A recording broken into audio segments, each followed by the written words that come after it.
another episode of Getting Stories Healed Now. Today, I have with me Ciara Freeman, and she's going to tell us a little bit about her journey. And remember, the whole purpose is to provide hope. Hi, Ciara. Hi. How are you? I am good. How are you? I'm great. Good. Thanks so much for being with us today. Absolutely. So I'd love for you to share a little bit about your journey with our audience. Yeah, absolutely. So I was raised in a military family. So my dad was a Marine, and we moved all over the country. I've lived so many different places, gone to so many different schools. But we were raised at a Christian household, and so grew up knowing the Lord, grew up going to church, the whole nine. And when I was in high school, I was super active, did the most, all over the place, all the time.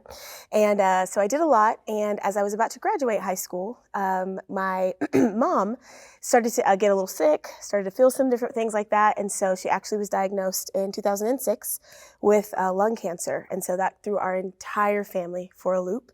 And so she went through all the things, through chemo, through radiation, through everything like that. And she went through about a 6-year journey. And then in 2013, we found out that she was healed. She went into remission. Everything was amazing. And so we were like, oh my gosh, the Lord, thank you so much. She was healed. She was back to normal. They had lived in Georgia at that time. I still lived in Colorado, where I went to school. And we were rejoicing and super excited. And so we were ready to start the second half after she got healed and everything happened, and just begin to live out the rest of our lives that way. Okay. Yeah. What a blessing, right? Yes. You know, that you go through this and she was healed and moving forward. Yeah. So let's talk a little bit about the journey of getting to that point. Yeah. Right. And as you are in school, you know, I'm a military brat too, so I understand about what it means to be traveling and moving in Yes. schools and all of that. Yeah. But as you are going through this process, how did you deal with the things that we don't talk about, the emotions we don't talk about, the feelings we don't talk about, while you're watching your mom go through this? Yeah. So ironically, when I was younger, so when she was diagnosed in 2006, I am how would I say it, professional sprinter away from pain. So in that moment, I actually ran away from it. I was like, you know what? Lord, you saw this coming. You knew this was going to happen. So I am going to trust you, and I'm just going to do the only thing I know how to do. I read probably every scripture in the Bible that I knew how to read. And I was like, we're going to get through this, and it's going to be great. So I actually ran from it for a very, very long time. I did not want to deal with it. I didn't want to feel it. And I was like, you know what? This is for the birds. I'm not doing this. And so I ran and I prayed, and I was like, okay, you know what, Lord, this is what your word says. I'm going to believe it. And I'm just not going to do it. I'm not going to deal. And so when she was healed in 2013, I was like, oh my goodness. Yes. I didn't really have to feel much of it. I really didn't have to do much with it. The Lord just came through, and he really showed me who he was in that moment. And so I was like, okay, that's awesome. So at that time, I actually ran from it, didn't really process much of it. But later on, moving forward, I realized it's going to come back, and I'm going to have to deal with it. So, So, you know, it's interesting. You know, faith is one of the most powerful things that we have for those that believe, and prayer is the most powerful thing we know, right? You know, people always ask me, what can I get you? Pray for me. It is the best expensive gift you can give to me. Yes. Pray for me, right? Absolutely. Because that's just for my faith. That's, you know, that's where I am. Yeah. And you know, we all have coping mechanisms, and sometimes we run, sometimes we write, sometimes we, you know, we have prayer time, sometimes we draw, I mean, everybody has something that they do. We just pray that it's not the harm. Yeah. That it's not the drugs, it's not the alcohol, it's not the abuse, it's not all of the other things to be able to cope and deal. So it seems as though you found something that was healthy for you in your growth, taking what you had always known as a mechanism to be able to say, how can I get through this? This is my mom after all, right? Yeah. You know, and coming from a family of faith and saying, okay, I've got to keep going, I got to keep moving, I got to find the strength in order to, you know, to progress and not to fall back. Yeah, right? absolutely. And make those things happen. And I'm sure during this time period, you're soaring. I mean, you're doing great grades, you're participating in everything, you're just soaring. Right? Right? Yes. Yes. Yeah, I was like, you know what? Okay, I can do this. I was soaring. I was like, I I'm going to move forward and I'm going to do this and it's going to be amazing. Not realizing other things on the back end was happening kind of underneath the surface, but absolutely, I was going for it. I was like, we're going to look ahead. We're not looking back. Do you have any siblings? I do. I have a younger sister. And how did you help her with this? Yeah, so she's a little bit, so she's more emotional than I am. And so I'm super logical. And so that's a little bit of where my running comes from. But she actually was super emotional with it. So she helped me kind of bring out a little bit more of the emotional side that I was feeling. But in the midst of it, in that time frame between the first kind of diagnosis of my mom's cancer and everything, I helped her with it as well, telling her about the word, telling her where to go, but we were definitely a close-knit family. Being military, we were super close, moved all together all the time, and so we kind of really leaned on one another during that time, and my mom's faith is, to this day, still super inspiring to me, and so we all just leaned on one another, talked about it, prayed about it, and was like, okay, let's see what we can do moving forward with this. Well, I think it's a wonderful thing that you're talking about the power of the family. Right. And those close-knit families that, can lean on one another in the time of tragedy or trauma or things that you're dealing with and still try to support one another. Yeah. Right. And that's such a beautiful foundation in terms of as we're growing up and we're developing and thinking about, moving forward, knowing that we have that family that, we can count on. I have somebody I can count on. We're going to take a station break. And when we come back, I want to hear about the other side of that journey. Absolutely. We'll be right back. Every story has a hidden element that is not often shared. Hidden Stories, Healed Now, with host Vicki Wright Hamilton, seeks to share the hidden gems in real-life experiences. Our guests are ordinary people sharing their stories of overcoming insurmountable odds while providing hope and inspiration. When I was in college, I had a college professor to tell me I would never, ever make it in technology. He told me that I needed to change my career, all because I took a test and got a D after studying so very hard. I knew at that point that I had to learn the game of life and survival. How did I do that? I really put on my game face so that they never knew what to expect, when, where, or how. See, life has all of its journeys and obstacles. We all have a story to tell, and we have many different paths that we take. My journey to this moment has not been easy. You have to play the game, play to win, and you win by wearing your game face.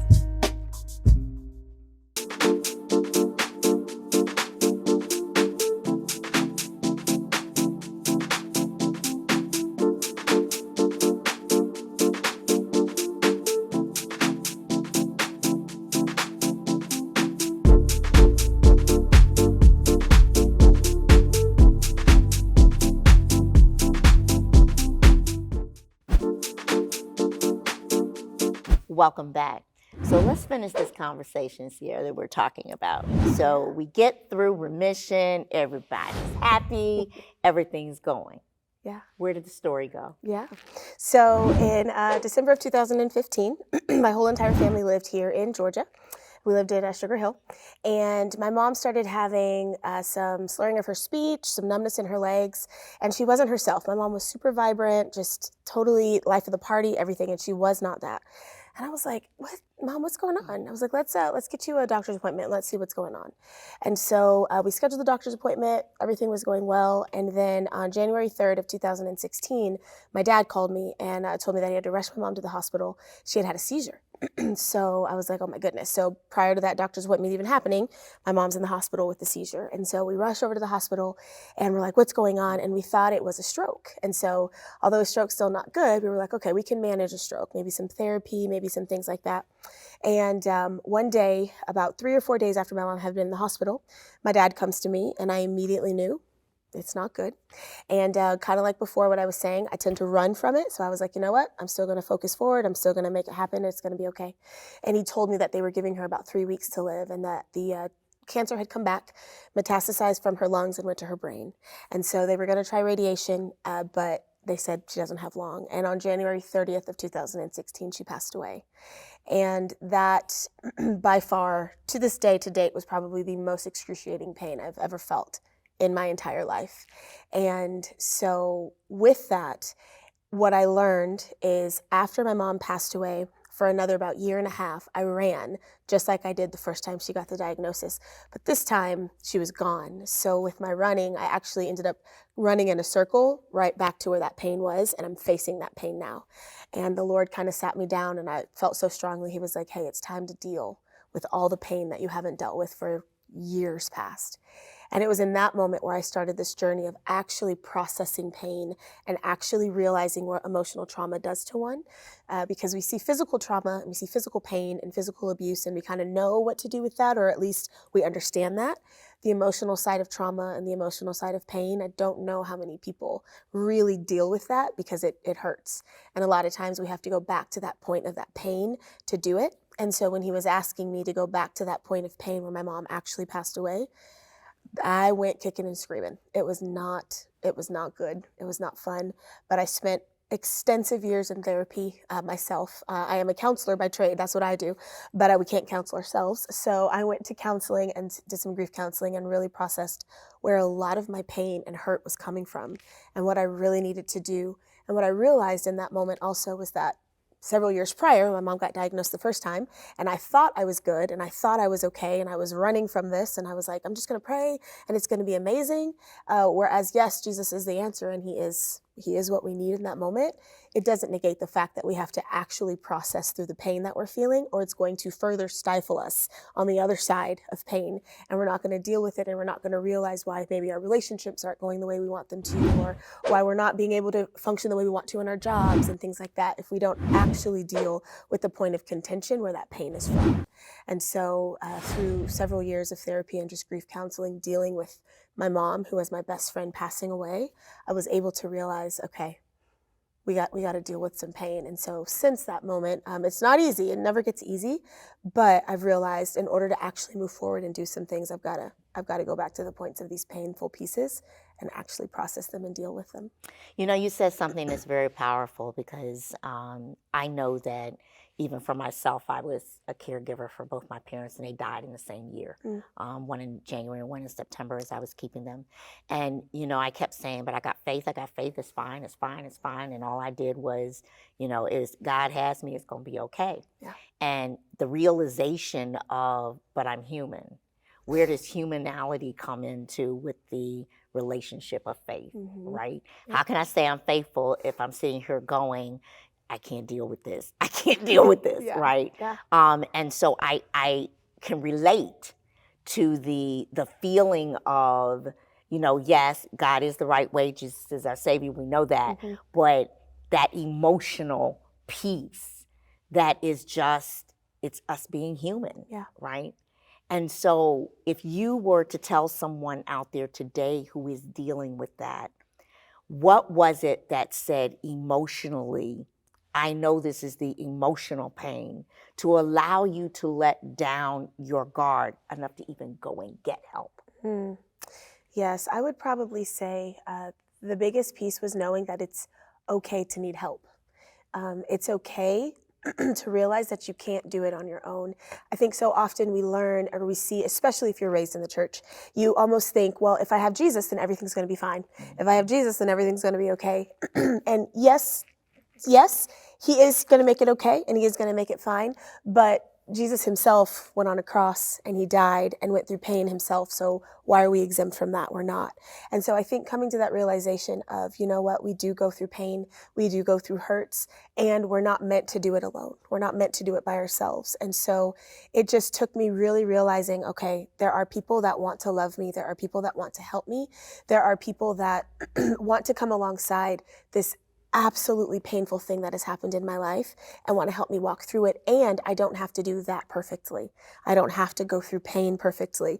When you come from control and perfectionism and all of that, just growing up, you feel like you have to go through grief perfectly at all 6 stages the way that they come. And that's just not how it works. It's It's very messy. It's very hard. But I think coming to the realization of the true character of Christ and who he really is and how much he wants to come around us and wants to love us, I feel like that's what kind of gave me that permission. And that's what I would say is that you have permission to go and get the help that you need to deal with some really painful things.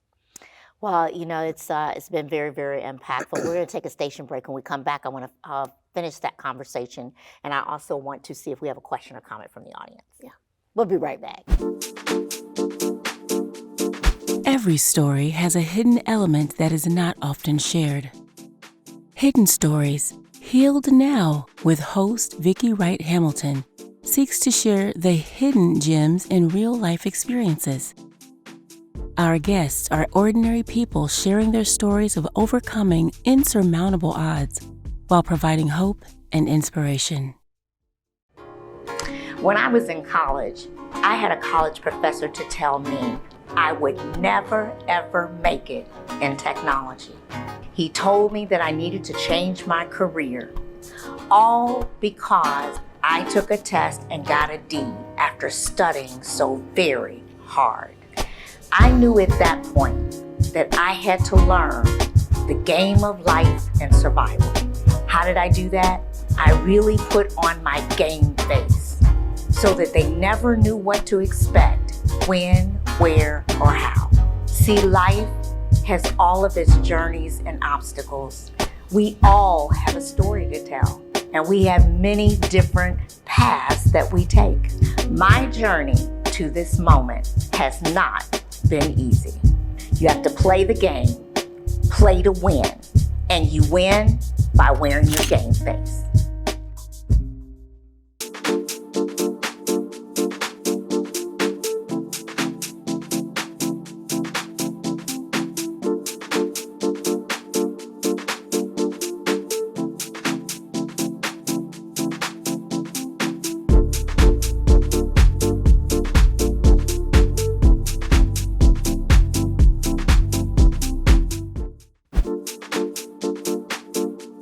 Welcome back. It's this is such a powerful session for me and me personally, because I'm a Christian too, and I've been through a lot of grief and loss, and that realization is just powerful in terms of moving forward. But as you were going through your therapy and counseling, et cetera, did you encourage your sister to go through it too?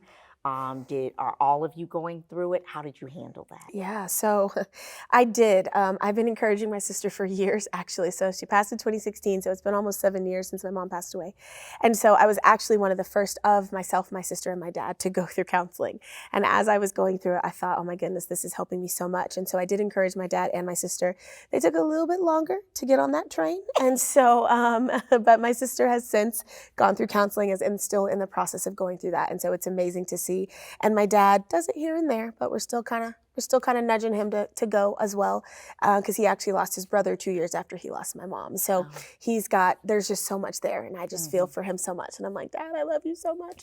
And so, but yeah, I still encourage them. And then with my background and my training of being a counselor and going to school for that, and now doing that by trade, I give them help where I can. It's hard to counsel family, just doesn't really work, but I still give them the skills and the knowledge that I have to the best of my ability. And then, of course, I pray and give it back to the Lord, and I'm like, God, you got them. So whatever you want to do in that, I release them to you, and I hope that you help them the way that they need it. Well, that's awesome. I have to say you're one strong individual. Thank you. And I know that, it comes through time and trial and tribulations and all of that. But I will say something, you talked about running away and doing what not facing that reality. And you kept saying you were going in a circle. Can you tell me what that circle meant? What does it mean when you're going in a circle? Is it that you're just always feeling the same way, or what made you know it was a circle you were going into? Yeah, so essentially when you're going through cycles of pain or cycles of running or coping, then you kind of keep hitting the same thing over and over again. What you're trying to do is you're trying to go over a mountain maybe, or trying to go under it, or trying to go around it instead of trying to go through it.